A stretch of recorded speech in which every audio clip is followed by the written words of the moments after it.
Good evening, everybody. Welcome back to J Wall Sports. We are back here with another episode.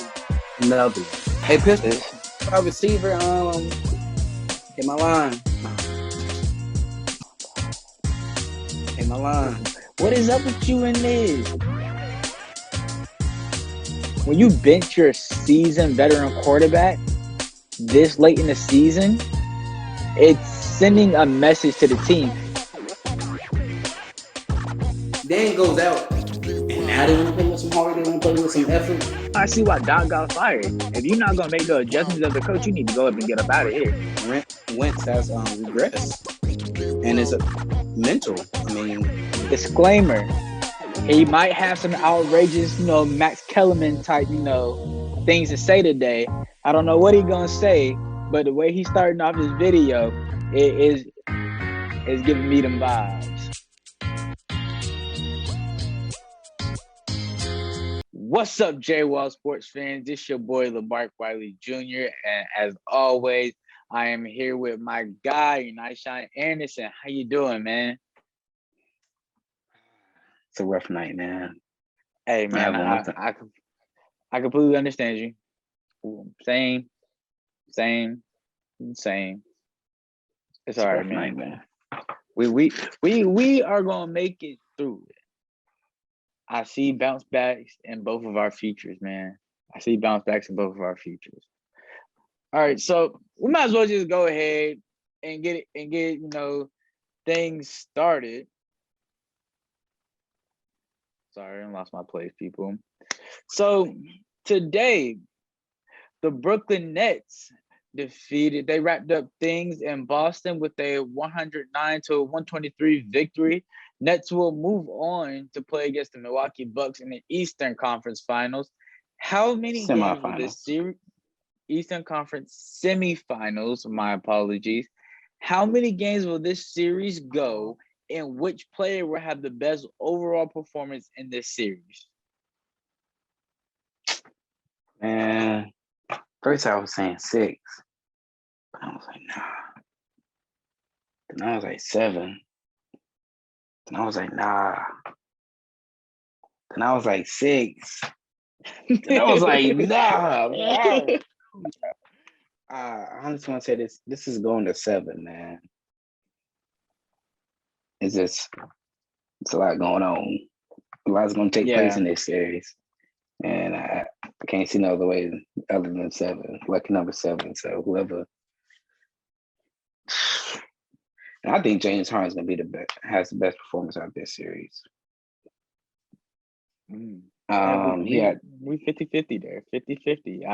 I meet you halfway, then I stop. I'm like, nah, boy. This boy capping over here.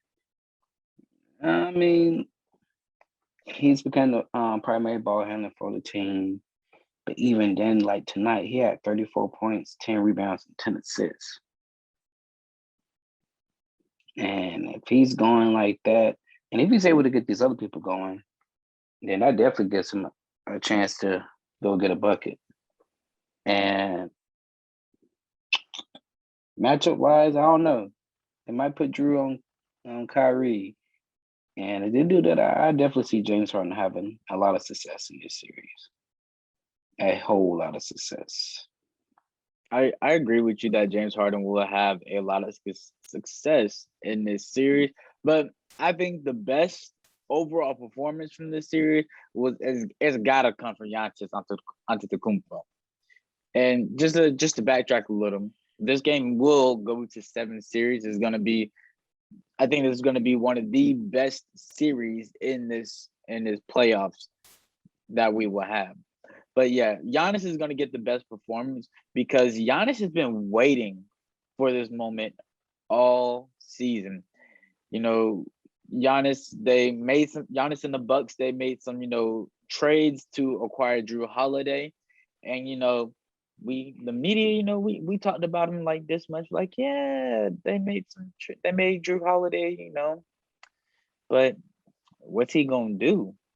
As soon as the Nets get James Harden, the Nets, this is it's a championship or bust season, So most definitely, the Nets they have been overshadowing him a lot in this series. So I see, Giannis, trying to make a name for himself in the series. He was back to back finals, not finals, but back to back MVP. He last year he won the MVP and he won Defensive Player of the Year in the same season, but he was unable to validate that performance in the playoffs. He heard all the things that Giannis can't shoot. He can't be the team's number one option, and etc. And he heard those for 2 seasons. Tried to prove him wrong for 2 seasons now, and this is his chance. So I see him really, really upping his play and showing that like he deserves these accolades that he has. And that's gonna be. I just can't wait to watch that, man. That's oof. But moving on to a heartbreaking topic for me tonight. The Portland Trailblazers lost a tough. Bless you. They lost a tough game tonight against the Denver Nuggets, despite Damian Lillard hitting 2 game-tying baskets at the end of regulation and the end of the first overtime. But they was unable to seal out the double overtime victory in a loss 147-140. Dame had 55 points, 6 rebounds, and 10 assists. Nikola Jokic had 38 points, 11 rebounds, and 9 assists. The Nuggets are up 3-2 with Game 6 in Portland. Will the Nuggets finish things off in Portland, or are they going back to Denver for Game 7? Man, and I already see you put your hat on. Yeah, I was about to say, man, go ahead and join the club. Yes, we put my special cap on. I need a God's blessing over this series. My pleasure hat. I need some Holy Grail chicken. I need Dane to eat Chick-fil-A, get this Jesus chicken right here. This Jesus chicken. I'm glad you wore that hat. So now when I refer to you as Mr. My Pleasure, the people know what I'm talking about.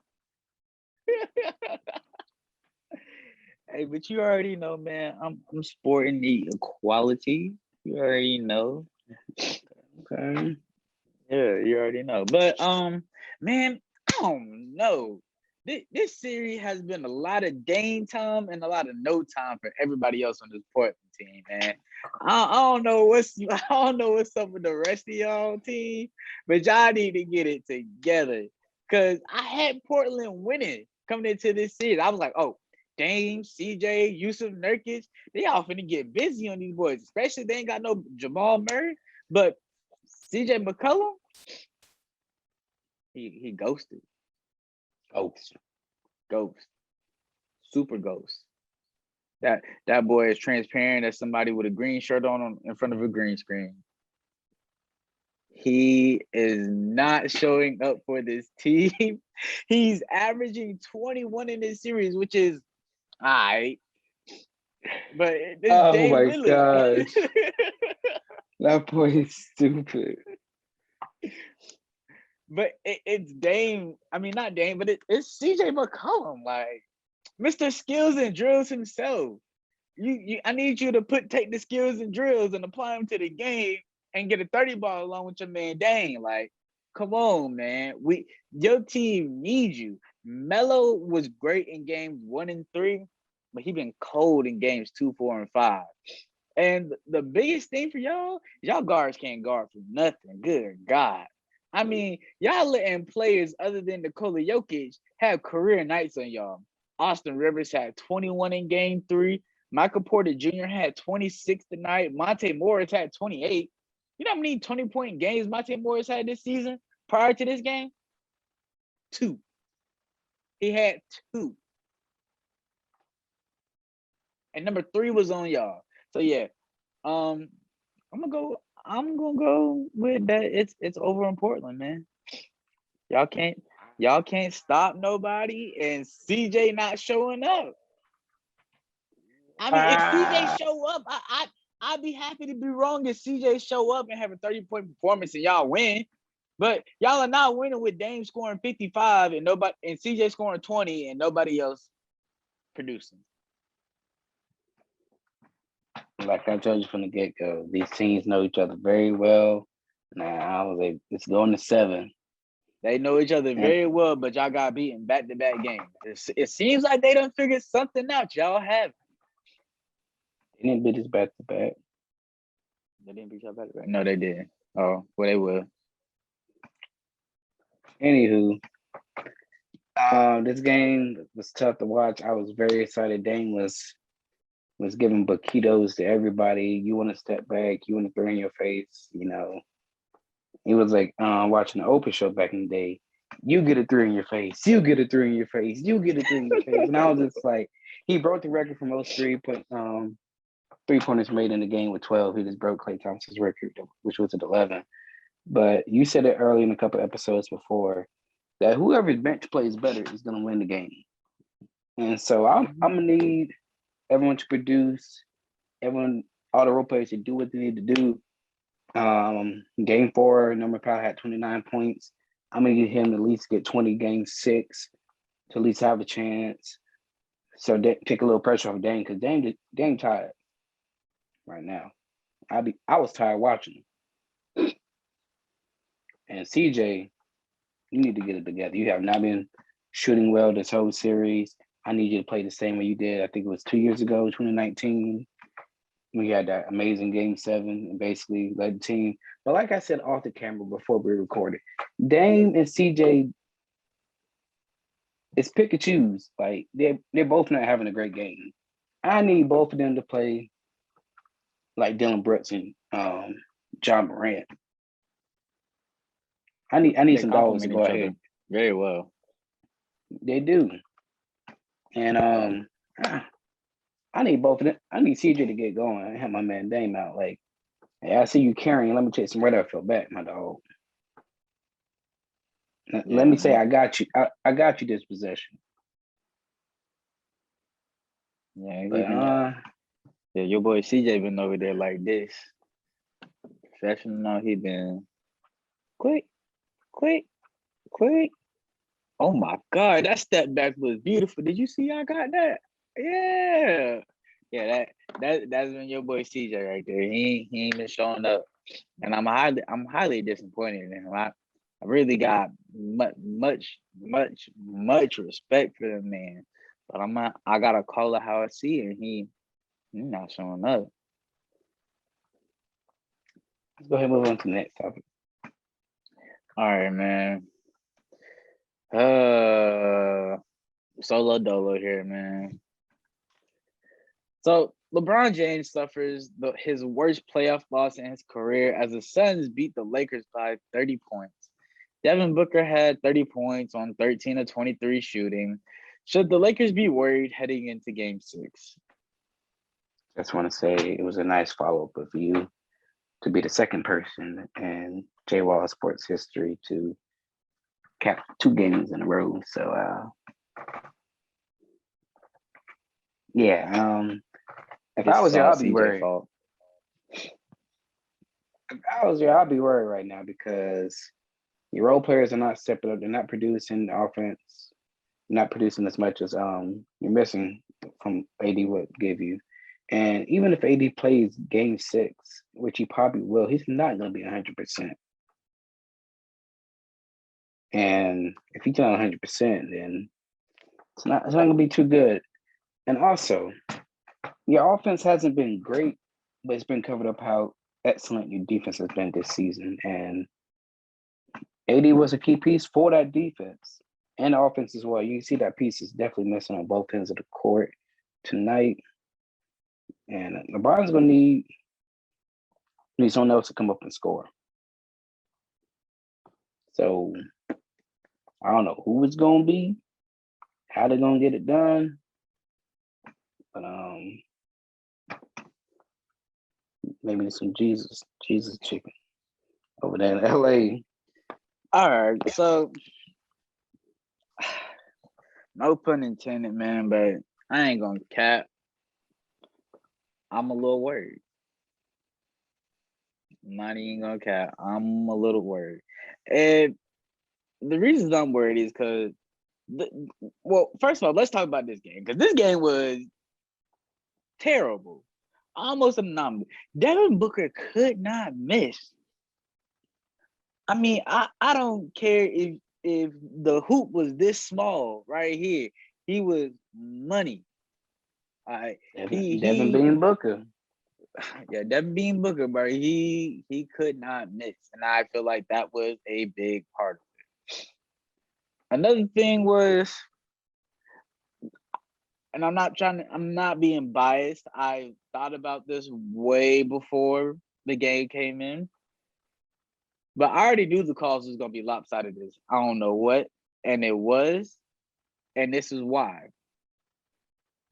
The referees watch Sports Center, First Take, Undisputed, The Herd. They watch it just as much as we do. And look, all day today, everybody has been saying that LeBron James is going to have a very great game, and he's going to go to the line a lot, and he's going to get fouled a lot because we know how great of a driver he is. Correct? Right.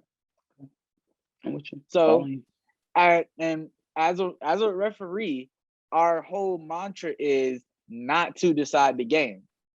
So they went into the game thinking, I'm not going to decide this game, even though there were some not some, but multiple questionable calls. But I'm not going to blame it on that because you got to play through it. You got to play through it.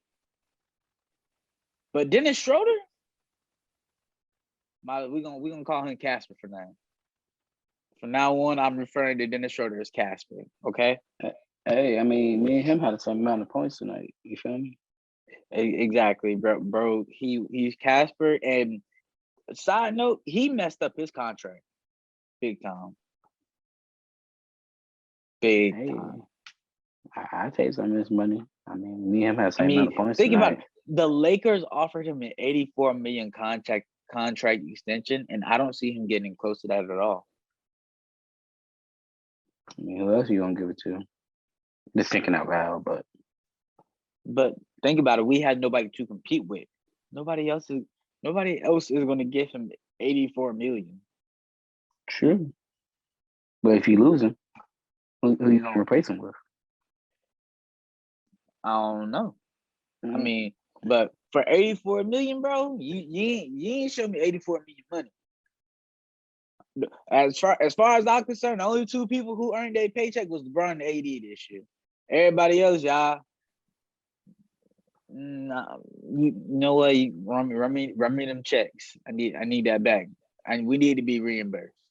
What RDC World say? Give me your ring. Yeah.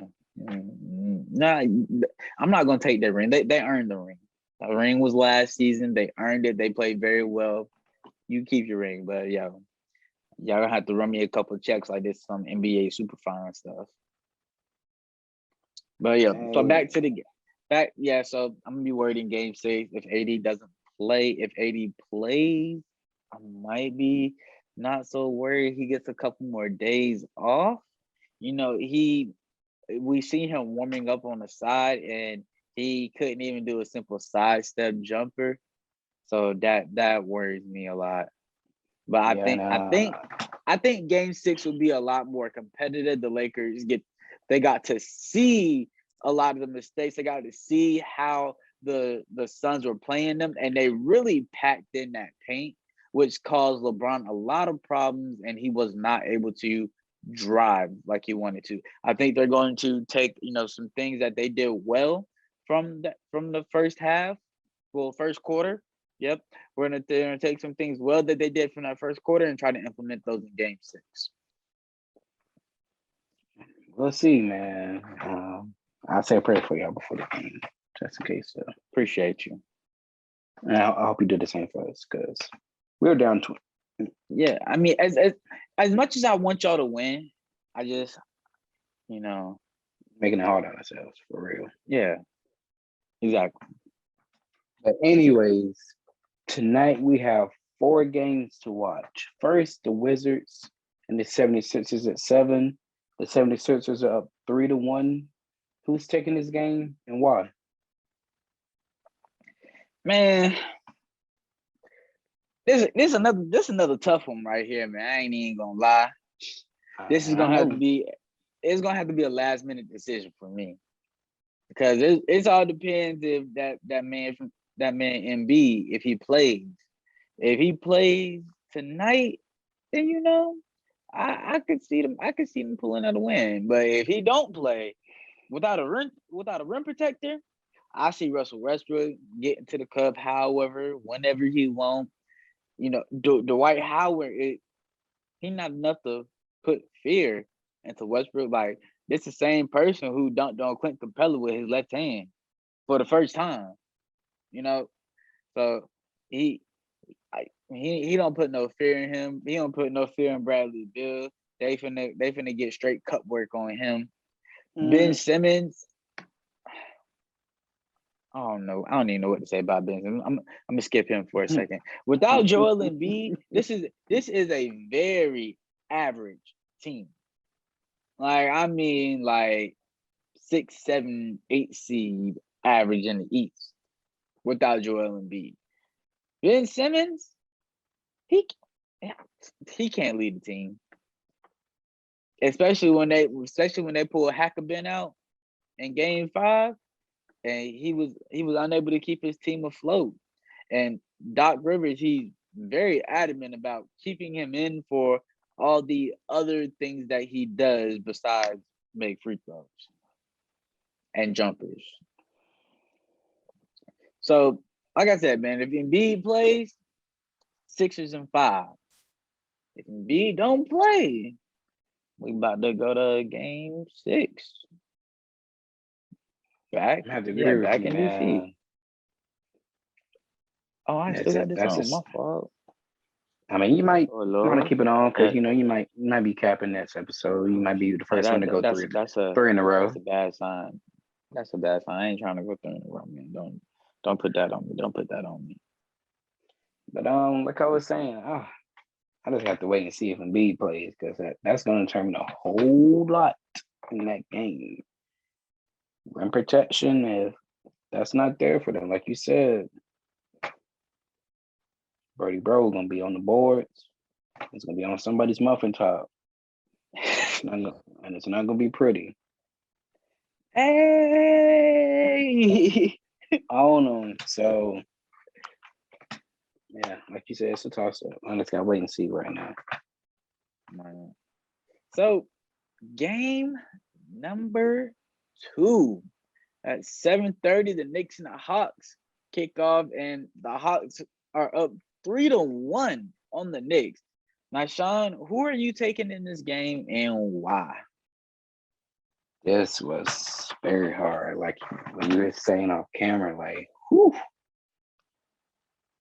We haven't made no actual bet yet on these predictions, and I'm over here stressing because we know whatever, we haven't come up with a bet, yet, but we know whatever this bet is gonna be, it's gonna come down to the wire, and it's gonna be something serious.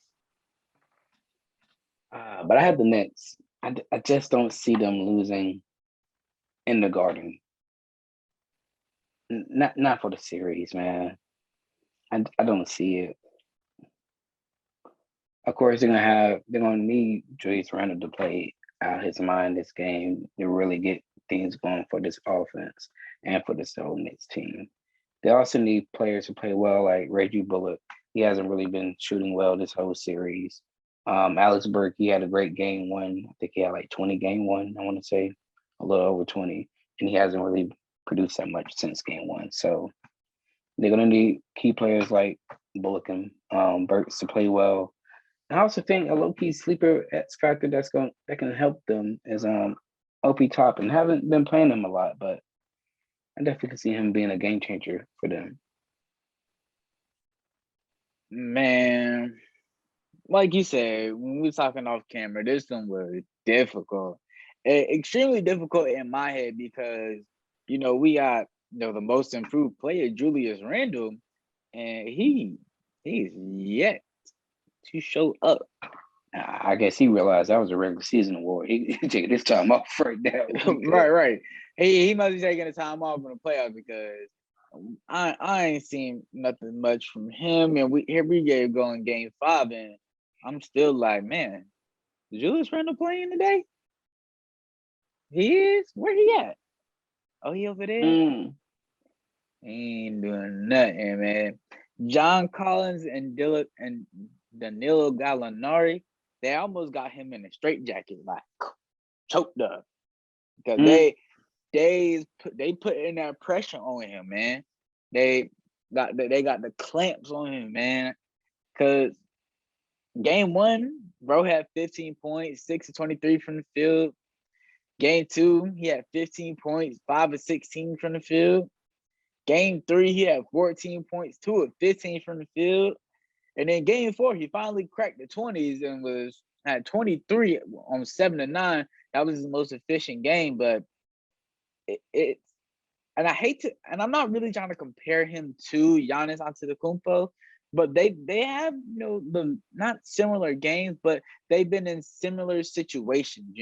Really great in the regular season, and then once the playoffs times come, that isolation, get to the basket kind of game that they have is not working. We watched Giannis struggle with it for 2 years, and finally, he's able to expand his game to shooting the three, to passing the ball to the open man without, getting the charge calls that was so hefty for him in the past 2 years. Now, Julius Randle he's a pretty good not free throw shooter, but a 3-point shooter, and he's pretty good at dishing a rock to, his other teammates. But he tries to go ISO so much, and they pretty much, pack the paint, wall up on him, and it's causing a lot of problems for him. So I don't see him being able to solve that problem just in, one game. So Hawks in 5, man. Wow. Well, we'll see. I feel like that's one of those games that can shake up our predictions. So right, but that's a very valid prediction though, off what I said. it Right? is. It is. It is. It is. Okay, hey, I thought I long was and just saying. hard about that. I was just saying, like, wow, like this is a game changer prediction right here. Right. Yeah. Next, the third game of the night between the Jazz and the Grizzlies. The Jazz are currently up 3-1 in the series. Who's taking this game and why? The Jazz, easily. I won't even have thought about it. Ball movement is way too nice. Dylan Brooks, he can't guard Donovan Mitchell. I said in the last episode, man, he's not ready for that smoke. He won't ready for it at all, man. Dylan Brooks has committed the most fouls of anybody in the NBA to this last game with 237 fouls. This not just oh man, I'm guarding Donovan Mitchell, man. He gave me this work problem. This is I can't do nothing without fouling kind of problem. But Dylan Brooks, he is a very good defender, and he's going to continue to get better in his young career. So, but he ain't got it right now. Maybe 2 seasons from now he might have it, but right now he ain't got it, and that's the difference maker. So, Jazz. I agree with you, man. I agree. These last 2 games 3 and 4. Yeah. They headed to game 5. Yeah, games 3 and 4, they were very close coming down the stretch until they got down to like the 4-minute mark, and the Grizzlies struggled to score. And they just don't have the weapons to close out a game against a very good Jazz team. And also, this is a young Grizzlies team without a lot of playoff experience, but the head coach, you can tell he's very well organized, coming from that Spurs organization, so he knows how to lead the team. But these cats are just a little too young right now, and even then, they still don't have the weapons to keep up. They was going back and forth in game 3, and then down the stretch of the game, they went cold, and Utah went on like a 12-0 run to close out the game. Game 4, back and forth towards that 8-minute mark of the game. It gets down to like 4 minutes left, and they go cold again. That's not enough, man. You tell that's a young team. And shout out, and like I said last episode, Jaren Jackson. See you shoot another 3. That's that boy right there. He said he cold with it, man. I'm turning the game off if he shoot another 3. Click. But what if you start cashing? Like, what if you come in like and he go walk up, pull up, bang, and then it go nothing but that, and then he hot from there. He make everything look effortless. Stop. If he get hot and CJ is cold, I'm calling Portland right now. Hey, calling Portland for what? Don't say nothing you don't mean now. I'm gonna warn you. Don't say nothing you don't mean. CJ, I'm gonna need you to tighten up right now. All right. Hey, I thought you was gonna go a completely different route from there. What you guys gonna say? Release him, let him go, let him walk. I thought you had to say I'm about to call Portland like, hey, yo, man, we need to make a call to the Grizzlies for Jaren Jackson Jr. I was about to say, once he started throwing up threes in Portland, Dan gonna be looking like, bye. We gotta get you out the door. Nah, you're gonna be like, Scott, man, if you don't get this man out the game. Scott not even be there next year, though. I ain't thinking about Scott. That's a whole nother conversation. Oh, Lord. All right, man. So, lastly, the Clippers and the Mavericks face off in Game 5 to be only one game shy of putting the series away. Who will win this series and why?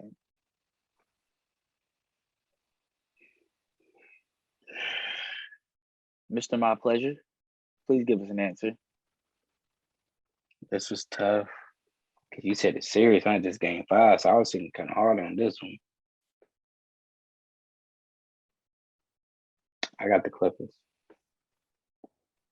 Clippers? I think they figured out the recipe on how to beat the Mavs. Games 3 and 4, they got downhill and got right to the paint. And things open up from there. They was able to hit those 3-point shots that they were missing. Kawhi and PG were able to find their groove, get to the basket, get easy shots, get to the free throw line. And that would just help them, man. Luka having that neck injury, you can see in game 4 how uncomfortable he was. He wasn't Mr. Luka, Mr. Step Back. And it still not be 100% for Game 5 and going forward versus the series.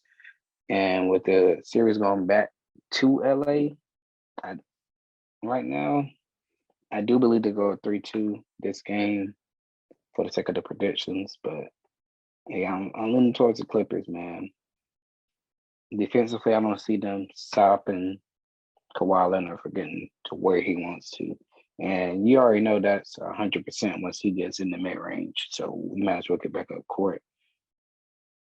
And I don't think Paul George plans on hitting the backboard this series. So but you're right.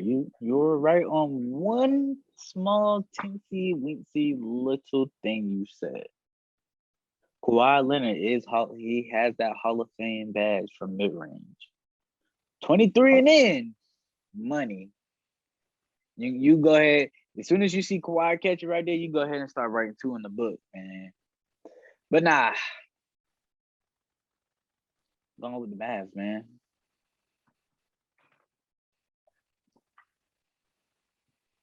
The way Luka was looking, the way the injury was sort of described, it's like you had a little crick in your neck. You ever had a crick in your neck before? It bothered you for like 2-3 days, but for us, it's so I just got a crook in my neck. You walk around, everybody asking you like, man, what's wrong with you, man? I got a crook in my neck, bro. You already know my day not gonna be good. Oh, he got a little strain, a little crack in his neck. He slept wrong. Sleep right for a couple nights. It's gonna go away. Just lay your head down on the other way. It'll stretch itself out in the sleep. But I believe Luka will have a bigger game this series, and if Luka can, if the injury is not still bothering him, it's hell to be paid for the rest of that Clippers team. Because in games 1 and 2, Luka was walking down the court like, this American food is good, because he was eating straight barbecue chicken, boy. Nobody, they in Dallas, like, he got some of that Dallas barbecue. Hey, look, that's exactly what he was. It's like, boy, this tastes like the barbecue up the street, boy. He slow cooked them, like the ribs, smoked them. Crock pot, Man. slow cooking. Right, that's exactly how he had them, because they couldn't do nothing with Luka in games 1 and 2. Luka put up 40 ball. The games 1, 2, and 3, he didn't have no less than like 36 points. Game 4, he had 18, because that's really when the neck was bothering him. He got a couple days off. I know he done got some massages from hopefully his significant other, because massages in Houston is a right now. You talking about that ref that he was fouling for?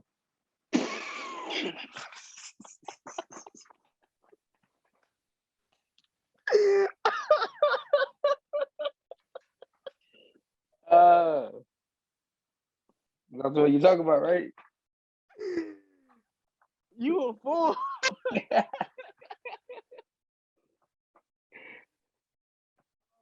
I don't know what he got done. He need to get it massaged out, some KT tape, a bunch of KT tape like Chris Paul had on his shoulder.